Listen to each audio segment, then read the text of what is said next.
Rearrange. Nelson Mandela. রিয়ারেঞ্জের প্রশ্নে মূল লক্ষ্যই থাকে বিষয়ের সঠিক ধারাবাহিকতা, অর্থপূর্ণতা আর যুক্তির কাঠামো।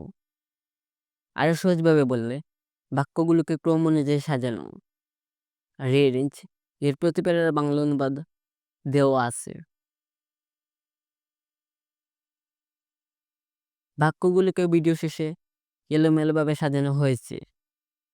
ভিডিও শেষে সবাই একবার দেখে নেবেন।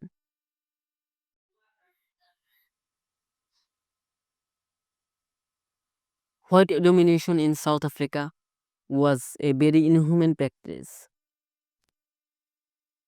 দক্ষিণ আফ্রিকায় শ্বেতাঙ্গদের আধিপত্য একটি অত্যন্ত অমানবিক প্রথা ছিল।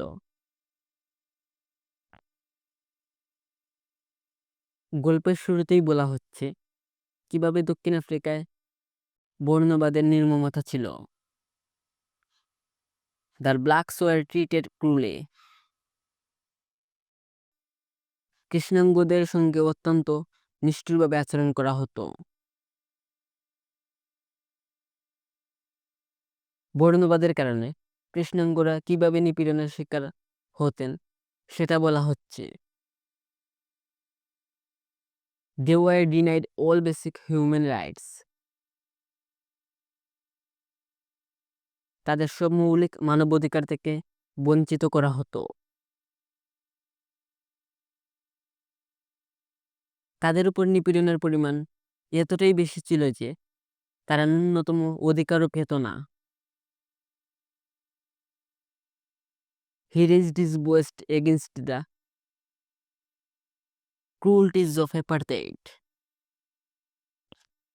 তিনি বর্ণবাদের নির্মমতার বিরুদ্ধে আওয়াজ তোলেন।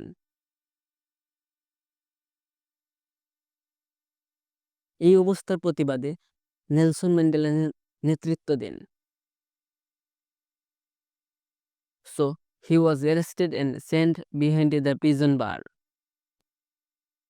তাই তাকে গ্রেফতার করা হয় এবং কারাগারে পাঠানো হয়।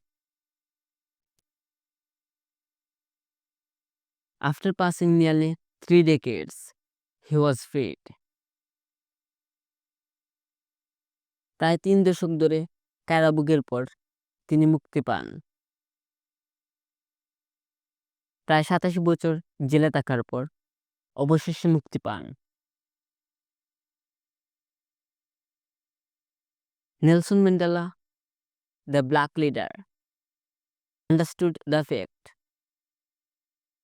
কৃষ্ণাঙ্গ নেতা নেলসন ম্যান্ডেলা এই সত্যটি উপলব্ধি করেন। তিনি বুঝতে পারেন শান্তিপূর্ণ উপায়ে পরিবর্তন আনাই শ্রেয়। The white African leader F.W. de Klerk negotiated the end of racism.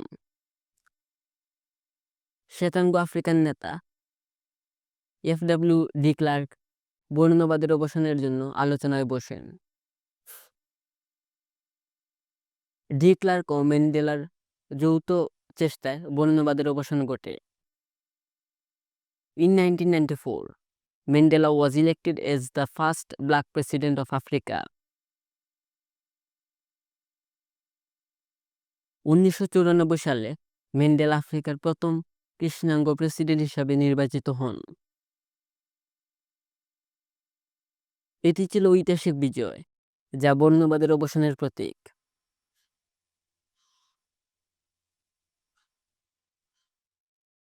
Finally, he left his public life in 2004 and worldly life in 2013.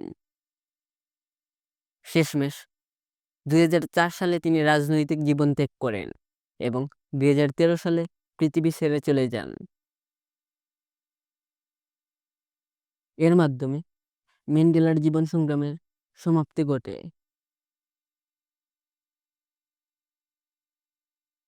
এই সাজানো ক্রমটি ম্যান্ডেলার জীবন সংগ্রামের একটি সুসংবদ্ধ ও স্পষ্ট ধারাবাহিক চিত্র তুলে ধরে, কিভাবে তিনি বর্ণবাদের বিরুদ্ধে লড়াই করে ইতিহাস গড়েছেন।